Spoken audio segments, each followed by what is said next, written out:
Hello, everyone. Welcome to today's podcast. Have you ever wondered why experienced players like Ronaldo and Virat Kohli need a coach? Coach gives you direction, they give you clarity, and they also tell you how to improve your game. When I left SBI, I was also clueless that what I'm going to do next, and I also had to take help of a career coach to understand what my next move will be. So I'm very happy and excited to welcome today's guest, Shanti Sharma, who is a pioneer in coaching professionals in leadership roles to identify their next move. With decades of experience in coaching and training across organizations, she has helped countless individuals gain clarity and direction. And in today's conversation, we'll break down the real process of understanding what you truly want from your career and how to take aligned action. Thank you, Shanti, for joining me today and welcome to the podcast. My pleasure, Soumya. Thank you for having me over. First, before we begin, I would like to know your journey, your career journey. So, how this leadership coaching started? Yeah, it happened by chance. I started my career as a software developer. Okay. I have just worked on one software, and my responsibility was to go to the travel agents and airlines in Delhi to teach them how to use it. And that made me realize that I loved connecting and speaking with people and not sitting in front of PCs. Um, and so the change of career. So after doing all studies to be on computers, I moved my path completely. Uh, I have been fortunate to have mentors throughout. I was never trained in HR, never trained in learning and development, but I've had mentors throughout my career who've been supporting me in the right way, challenging me in the right way, allowing me that space to make mistakes and learn while they've nudged me. Um, in one of the MNCs I was working with in the L&D space, I did create a workshop for managers as coaches in performance coaching, John Whitmer's book, Performance Coaching, based on that. We created that. In 2018, there was this time where there was possibly an opportunity for me to lose my job. I was like, okay, now what do I do? What can I do was a question. I didn't lose my job, but the thought that I don't want to be at the mercy of somebody had settled in, and that's when I went back to this course. I'd created this course with one of my mentors, went back to her and said, I would want to explore coaching. And that's when she said, Shanti, you've just scratched the surface. You're not ready to be a coach yet. No, what we teach in corporates is just scratching the surface. There is lots of rigor that goes in honing your skills before you get there. So again, yet another mentor and coach who helped and supported me. Got trained, got certified. In 22, I started my own firm, have been coaching leaders and professionals since then. And for a person who is listening this term for the first time, leadership coach, what it actually means. It basically means helping a leader understand the best version of leader that they can be. Okay. Um, Typically happens through questioning. Yeah. To give an example, if a leader comes to me and says, I'm having struggle with getting my team to do what they're supposed to be doing, and hence we are falling back on our deadlines or quality metrics. What do I do? So we start questioning them. Have has the leader understood the team's perspective? We help the leader understand where might the gap be. Yeah, the whole premise of coaching is that possibly there is lot that you can change and tweak in yourself, show up as a better leader to get the intended outcome. Yeah, very Right. possibly when you are delegating, there is a bit of um, some pieces of information missing. Can you share that information to make delegation complete? Or maybe you're expecting the same output from all kinds of employees, and somebody's just a new joiner, somebody's pretty tenured, and you're expecting, I've given this job to my team, and my team, all fingers are equal. That doesn't work. So helping the leader just realize that there are things that they can do to show up as a better leader. That's what coaching typically does. And it can range from questions like, I want to change my career, I want to quit my job, to I want to manage my team better, I want to manage my peers better, or even manage my manager. How do I become more visible and relevant to my manager so that I become indispensable to them? Yeah. Right. So the questions that the leaders can bring could be anything that enables them to show up better. And at what stage of their career should they think of taking help of a coach? The earlier the better. you know um, I think the terms like coaching are a taboo word in India. Even now, it is used as performance coaching. The workshop that I mentioned, we did for managers, is that there is somebody who needs fixing. Somebody's performance is not up to the mark. What can the manager say, do? How can they behave to improve performance? It has always been seen as a remedial intervention. Or the other misunderstanding about coaching, IIT coaching, IAS coaching. This is not that coaching. Yeah.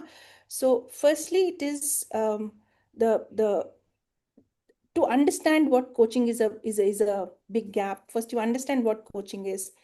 Once that has happened, that's when you really try and figure out um, how do I get engaged with coaching. And to have that understanding, the sooner you begin connecting with coaches, talking to them about the problems.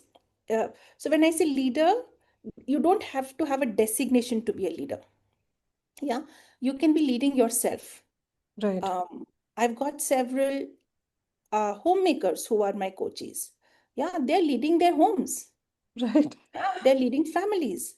So you are a leader. Each one of us is a leader in our own right. And the sooner you get started, the sooner you are headed in the right direction. Imagine you're driving and you don't want to ask for directions, and there is no Google Maps, and you're just driving without noticing any signboards.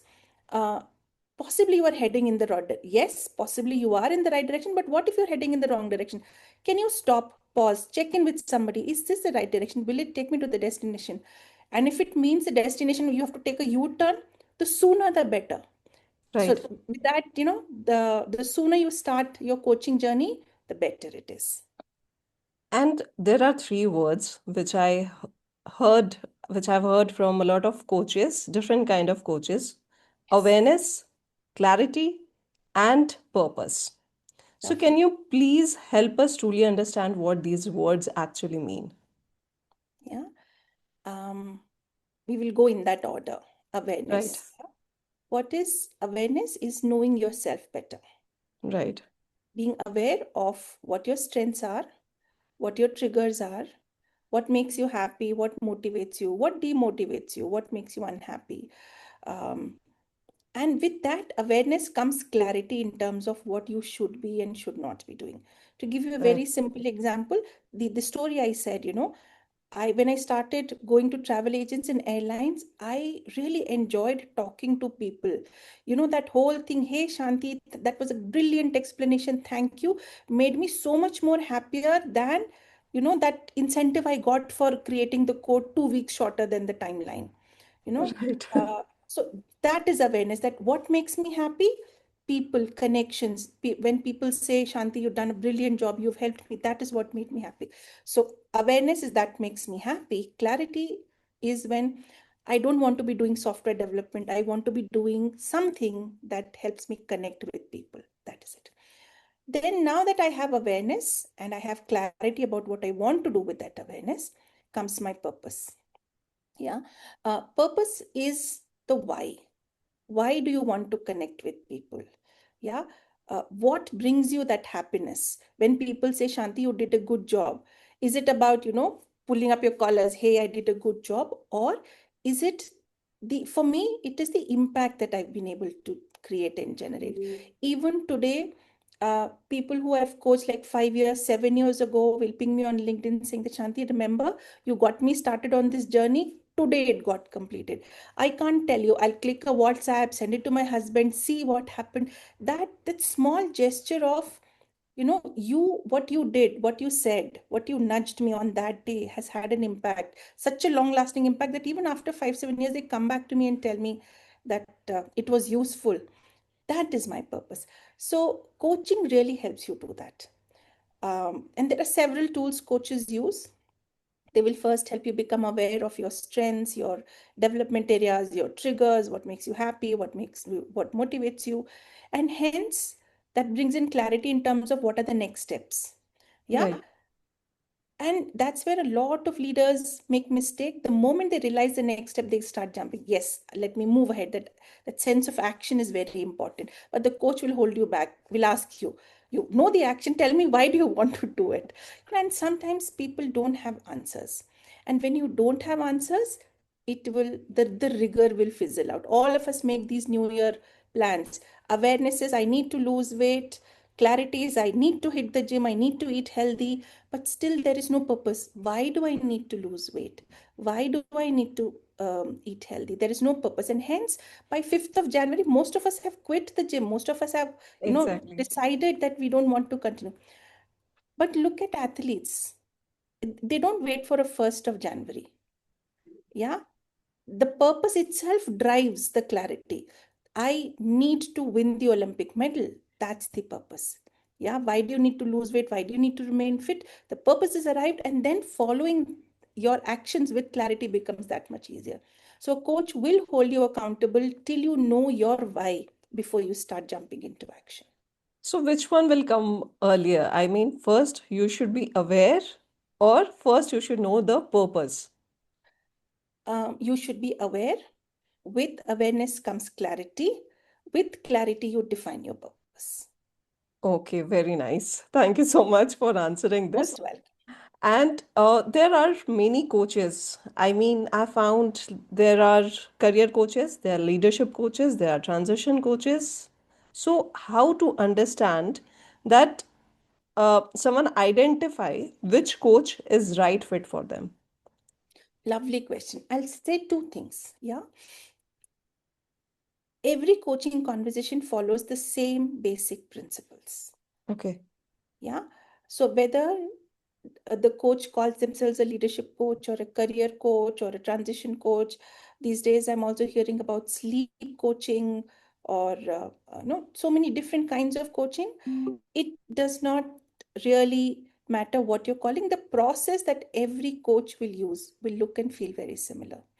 But why do these coaches call themselves as a leadership coach? For two reasons. One, they understand that client's world very well. When I say I'm a leadership coach, because about 20 years in my life, I have led teams.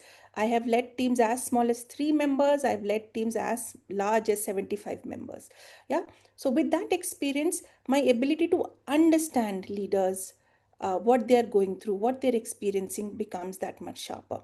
But do they come to me for career related issues? Absolutely, yes. Yeah. Do they come to me with personal issues? In fact, I've had leaders who've brought in saying, Shanti, I'm not able to focus on my work because, and the reason is a very personal, a teenage kid problem or a spouse having an extramarital affair problem. Do I say, sorry, I am not a relationship coach and I can't coach? No. The process still remains the same because your ultimate goal is to show up as a better leader. With that, to the second part of your question, how can a coachee, a client identify who is right for me? I would say don't go in with the titles. Speak to your coach. Connect, set up a chemistry session, talk to your coach. When you're talking and when you're connecting with the coach, you will know, like we say, you find your life partner in a second, you will find your coach in a second. You know, when you talk to them, okay, they understand me, and that's your intention. Of course, you can look at your credentials, you can look at the kind of clients they worked on to get that understanding that they understand my world. If there is a if you're trying to solve for your teenage kids problems, you are looking at a parental coach. You may want to start searching, but don't go by what they put on LinkedIn or Facebook. Connect with them, speak to them, see if that chemistry really happens. That is what will help you have a strong partnership. And how coaching is different from counseling and therapy. Yeah, I'll add one more term, mentoring. Yeah, so Okay. coaching, counseling, mentoring, therapy. Um, they are all in service of the client, always in service of the client. With mentoring, what happens is you come with a lot of experience, you are invariably a subject matter expert, and then you share. A lot of telling happens in mentoring. Yeah.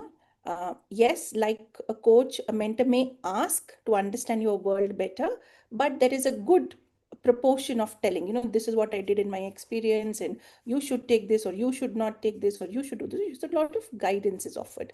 Counseling is very similar. Counseling typically has some sort of a tool or a framework to gauge um, some parameter. Like a career counselor will give you a test to identify what are your strengths in your where will you shine in your career, and then make that recommendation. Again, lots of tell, but typically there is a baselining. The counselors need not be subject matter experts. Okay. Yeah.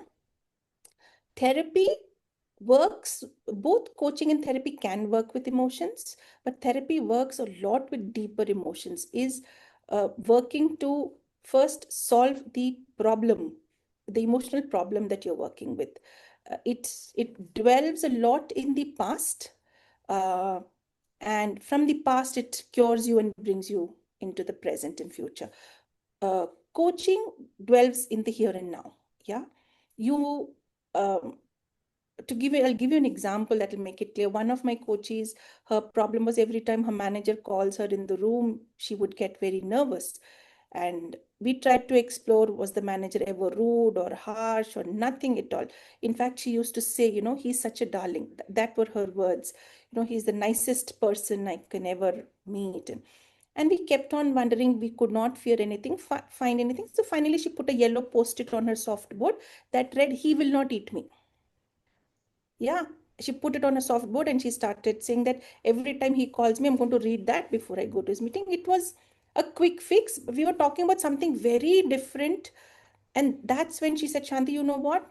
I figured out the answer to that." And the thing was, when she was a kid, both her parents were academicians. And when they would come back from office, the first thing they would say, "Show me your homework. I hope you were not watching television. Complete your homework, complete your studies. Only when we have approved can you go out to play or any fun or entertainment."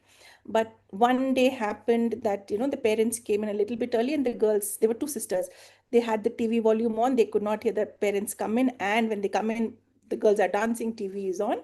And the father used the same phrase, "Come in, I need to have a word with you." And then she got spanked. So it is Okay. a bodily memory that was really so shocking for her, that even when a man or anybody, in fact, used to use that phrase, "Come in, I need to have a word with you," it would trigger that. So when she built that connection, coaching would actually go to that past. Why did you feel that? What happened? How can you mend or heal yourself and the relationship you have with your father? From there, therapy would cure you and bring you into the present. Whereas what I did in that coaching conversation was, now that you are aware, what do you want to do about that post-it? What do you want to do about every time your manager calls you in? So the coaching conversations are very much rooted in the here and now. They may go into the past, but there is no curing, healing in the past. It's all in the Right. present. But therapy is a lot of healing from the past to the present and future. And what are the common misconceptions usually coaches have regarding coaching? That the coach knows it all and they have a magic wand and everything will be fixed, and you tell me, you do it for me. It doesn't work like that. Yeah. It's like a doctor who will tell you, you've got viral, you take these medicines, but it is you who has to go and take the medicines, you who has to follow the diet restrictions. But a lot of times I've seen that, week after week, when the coaches will come back, and my first question is, you had committed to doing something, and they'll say no. So many times I've said, if you're not willing to keep up the commitment, then I'm not willing to be present. And once you've fulfilled your commitment, let's meet. So we've just hung up because I did not see a seriousness or a rigor. So one big misconception is that the coach will do magic, or the coach knows everything. The coach does not know everything. The coach is going to ask you questions to help you uncover what you subconsciously probably know. Right. Yeah. And may help point you in directions where should you look for more information. And I would like to share my own experience. I also joined coaching thinking that my coach will tell me everything, that she will help me to understand what should my next path will be. But she helped me to actually make aware of my black spots, where I was going wrong, what I was thinking wrong about myself. Because whatever she had given me, there was a questionnaire and I had to solve it within a week. I had to think over it, what I liked about my previous assignments, what I didn't liked about it. So she helped me to crack that code, that what are the things which I actually enjoy doing and what are the things I don't like doing and I don't want to continue in the future. So this is how coaching works. And she said a very wonderful thing to me. She said that you will not find all the answers within 1 month. It may take you 1 year or 2 year. Go back to these Absolutely. questions, and when you will solve these questions again, you will find a different answer. Maybe you're Every not time. in that mindset right now. Your mindset will keep on changing, and as much as you will know your answers, it will become easier for you to find your own path. Brilliant. I'm so glad that you brought this up. The other misconception is 3 sessions enough, 2 sessions enough, 5 sessions enough. I don't know. I don't know. Maybe one session is enough. Maybe even 1 year is not enough. Yeah. Um, Unless sometimes coaching can be very structured, where they'll say, in week one we will do this, in week two we will do this, and rest the actions are left on the client. There you can put a start and an end date, but that's not how coaching works. Sometimes awareness happens in the 10th session, so be it.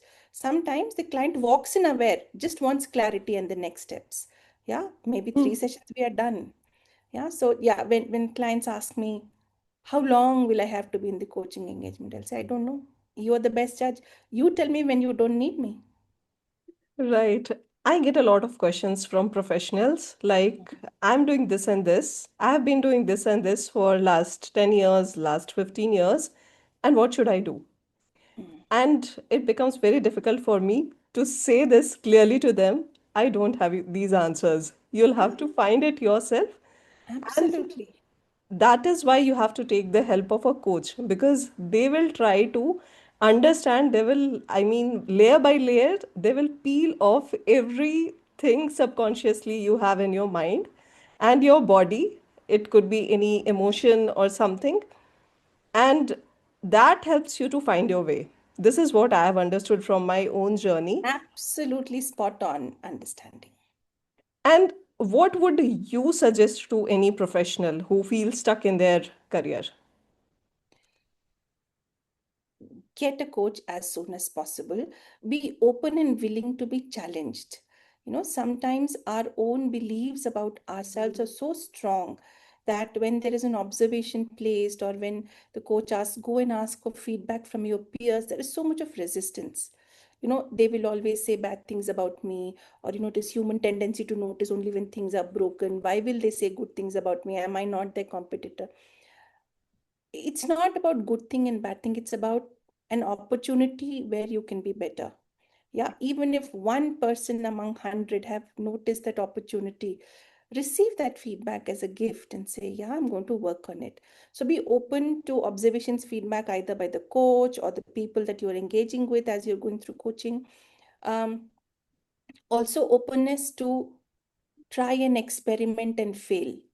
Yeah, Right, because both the coach and the client are coming from, I don't know whether this will work or not space. Yeah, right. unless you try you will never know. Yeah, you'll have to try, you'll have to fail, and then decide, this path didn't work, what next? So be mentally prepared to stumble, try out, and but not give up. Yeah, the answer, if giving up is one of the options, coaching is not your right way forward. And Shanti, since you have experience with so many professionals, I would ask this question. You said that you should be ready to fail. And do you feel that as Indians we are very scared of failure? Absolutely. Our schooling has ruined us. Um, our parents and teachers, our neighbors, our society has rewarded a 10 on 10. Yeah. Right. A 9.5 on 10, the first question the teacher or the parent would ask is, where did you lose that half a mark? Rather than, yay, you've learned this or you've done This well. is so true. You know, yeah, so we've been brought up with So even small things like, I don't care what you like, but if you're not an engineer or a doctor, you're not intelligent. Right. Yeah. So we've grown up with these stereotypes. Um, and it becomes very difficult for us to break free from that sense of achievement that we are constantly struggling with. So we are so scared because failure means there is no way to come back. It is a black spot. Yeah, failure is not looked upon as an opportunity to improve. Yeah, instead of celebrating that 9.5 and before the next test saying, what can we do that we don't even lose that half mark? Instead of Right. at that point in time, right now the question is, where did you lose this half mark? Why weren't you careful? And yeah, even in school, in colleges, same thing. When you're working, that whole thing of first in class, second in class, third in class, certificates have have stolen the charm from learning. Right. Rather, we are all, wanting to show the certificates and badges. Even today, you look at LinkedIn, everyone is talking about, I did this certification, I did this certification, I did this. What did you learn? They might not be able to share. Yeah. This is so true. And maybe in this changing world, this will change. Do you think so? I'm so hoping that this changes. Uh, I can see a very stark change in the Gen Z. The newer generation, they are not for laurels, they are not for certificates. Both my kids have taken, quote unquote, the unusual careers, and I was called for it. Hey, what will your son do? This is not a career that is happening these days, that quote unquote happening, wala. Uh, I said, but that's what makes him happy. Why should I even step in? So, my daughter is an artist. My son is Okay. in his second year of psychology. Very different fields, and the not the normal fields. True. Psychology was seen as a women's field, um, and so And many it's such an relatives. interesting subject. I just adore this subject. I don't know why. Can't agree more. So we have such wonderful conversations, me and my son, because now we understand that language, and we talk in language that others are looking at us, and we just have fun using that language. And yeah, I think, and you can see the difference. My son took commerce in his 10th, 11th, in his 11th and 12th.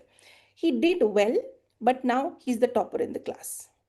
So it's a Very small nice. thing. Just by choosing what he really loves doing, I think you shine so much better than force fitting yourself into something that others want you to do.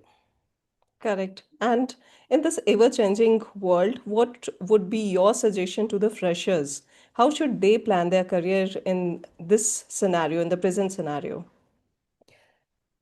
Get curious, get more experiences before you firm up what you want to do. Yeah. Work in different environments with different people. When you gain different experiences, that's when you will know that, this is not the kind of work I can do every single day till I'm 60. Yeah. And with life expectancy increasing, I think the younger generation might have to work even beyond 60. Yeah. Right. So what would they want to be doing when their body has started giving up on them? But they Right. know they've got a 30 years ahead of them, and they have to sustain. What do they want to be doing then? Think about all of that. There is no dearth of engineers and doctors. We don't need any more of them. So I think that mindset needs to change even from the parent side, that don't force your kid to become an engineer in that, the crores of engineers. Can your child choose a field where they can really shine, Right. and not fight for that one spot among crores? I get a lot of questions from public sector employees that they want to leave job. Would you suggest them to leave their job in this present scenario? And how should they plan if they have this in mind that they want to change? What should they do? Financial security is very, very important. I Right. know the thought of starting something on your own is very precious, is very sacred to you. You may get so excited, you may just want to put your papers tomorrow and say, day after tomorrow I'm starting on my own. But there are small things that I think you really need to be mindful of. First one, when you're not working for an organization, small things, medical insurance, life Right. insurance, you don't get these. Yeah. There is no fixed amount coming into the bank every single month on a fixed date, which means you need to know how you're going to plan your EMIs. Yeah. Um, with lots of that lack of security, I think you need to be mentally prepared, uh, in terms of definitely save enough that, um, you're giving yourself time for that struggle, for that experimentation, for that learning process. Um, Give yourself a good 1.5 years to 2 years. As so, assume you will not make even a single penny. That will not happen. But assume you will not make even a single penny for the first 2 years, and you have that much money in the bank to help you sustain the same kind of lifestyle that you're leading now. Yeah, that would be a right time to quit. Of course, if you believe in funding, you're not a person who's going to be working on bootstrap. There are other ways to generate that fund, uh, but I am not such a person. Yeah, I wouldn't want a stakeholder telling me how to run my business. I am more of a, I would run it the way I would want. So the whole thought of funding doesn't sit well with me. I would want to remain a bootstrapped organization throughout. But then there are several people who are very happy and they enjoy the guidance and support they're getting. Yeah, Right. so lots of factors to be considered before you leave. Few of the ones that I've experienced is this one. The shocker was I was on the way back home. My last day at work, my team was with me in the car with all the bouquets and gifts they were giving me, see off. And my brother calls me and says, your medical number, please. Dad, I'm taking dad to the hospital. And I was like, you should have called me 2 hours ago. You know, um, and that was the time I realized that there is security when you're in. So now when you start on your own, there is nobody to speak with. Right. Everybody starts as a solopreneur. You don't start with a big organization and team. So who do you talk to? You're on your own, sitting alone at home, in an office, in a room, on a desk, whatever it is. So how do you build that human connection? Those are things you have to really work it out, figure it out. In an organization, you've got lots of support team. I was in L&D, so I had a vendor management team, I had a finance team, I had an instructional design team, I had a delivery team who would do various parts of it magically. And when you have to do this on your own, when I started, I did not know how GST worked. And my CA would be so upset. He would say, "Ma'am, आप छोड़ दो, मैं कर देता हूँ." Which just meant कि you really don't understand this world. You're wasting my time. Let me do it for you. It'll be faster. From Right. there, you don't even realize that, yes, I'm good in training and coaching, but that doesn't mean I can run a business. Think about all the aspects before you Right. jump in. Marketing, finance. Are you good with social media? Are you good with showing up your face on social media? Very important. This, can you write, talk about your business? Um, so many things to think through before you say you're ready to quit. And is career gap still taken as a negative factor for you? Not at all. Given what's happening in the industry, I think people don't mind putting on the resume that I was laid off and I'm still searching for a job. That's not a taboo anymore. Not not even from the HR side when they are recruiting people. As long as the experience is solid, and it is relevant, it is not taken as a taboo anymore in terms of gaps in your career. You need to have a valid reason. And these days, layoffs aren't hidden, right? People will announce laying off 20 people, 30 people, 30,000 people. So it's all out in the open. Uh, be sure to save those instances and say, this layoff in this organization that you see on social media, I was one among them. As long as you're able to share that and what you've been doing in that gap period is very important. Uh, People um, think that, I will start looking for a job 3 months later. I will take time to wind down. Wonderful. Wind down does not mean I will not do anything. Okay. Wind down means what can I do to hone my skills, sharpen my skills? Am I learning a new skill that I can take to the newer organization and say, you know what? I wasn't idle all these 3 months. I was rejuvenating. While I did that, here is what I've learned, built. Um, that will help you sail through. And how can one justify their career gaps if a fresher was not taken up their first job? or a woman who has taken a career gap to look after the family. So, how Mhm. can they justify and what should they do during their career gap? They don't need to justify. It is a gap, and it's every person's right or choice to the gap. What they need to justify is what they did during that time. Yeah. Right. Uh, if I'm a woman who's taking a sabbatical to raise my kids, I can't just raise my kids. There would be times when kids are off to school, times where kids are at their grandparents' place. What have I done during that time? What have I learned? What certifications, what experiences, what connections have I built during that time? Is something that I should be well prepared to present and talk through. How should professionals deal with rejection, career setbacks, or downsizing without losing confidence? Rejection, career setbacks are all part and parcel of life. Yeah, we were speaking about failure some time ago. Rejection is a kind of failure. A career setback is a kind of failure. Right. Um, just think through what led to the rejection. What did I do or not do that caused the rejection or the failure? It's a learning. You've just become a better version of yourselves. Um, the idea is not to make mistakes. The idea is not to repeat the mistakes.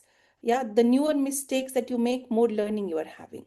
So yeah, go Right. out, make new mistakes. Don't get scared about them, but remember not to repeat it, because then that's real failure. That's not learning. You've not learned anything from the failure. And a lot of people think I'm too old to change a career path. So, what would you say to them? Not at all. There is no perfect time, correct time to change a career path. There is nothing called as a sooner or a later. I know my dad, he changed his career path when he was 58. Oh, nice. Yeah. um, I've known several of my coaches. They've retired, and then after a few years, they start thinking, I don't like this not doing anything phase. I want to do something. And then they're thinking about what next. So 62, 63, 64 is when they start thinking about what they want to do. Uh, One example that all of us would relate to is the KFC founder. He Right. started way beyond his retirement to actually figure out what he wanted to do. So there is no young, old, uh, it's just the right time or not the right time. That's all. And finally, if you could give one powerful career advice to every professional watching this, what would it be? Experience life as it comes. Every moment has something to teach you. It could be a moment of failure, it could be a moment of success, it could be a moment of building, breaking relationships. Every moment has something to teach you. Keep learning. So I hope you all have learned a lot through this conversation. And this is this was my personal experience as well, that a career coach will help you in a lot of ways to understand what actually you want to do. Because since our childhood, no one tells you that what you should do. We are given a path and we just blindly follow that path. But here is leadership coach. There are various career coaches out there. You can take help from them and identify, take, build awareness about yourself, bring that clarity in you, and find your purpose. So, thank you, Shanti, so much for this particular conversation. It was really lovely talking to you and wishing you a great day ahead. Thank you, Soumya. Loved your questions and the thought and the depth that went behind all of this. Thank you.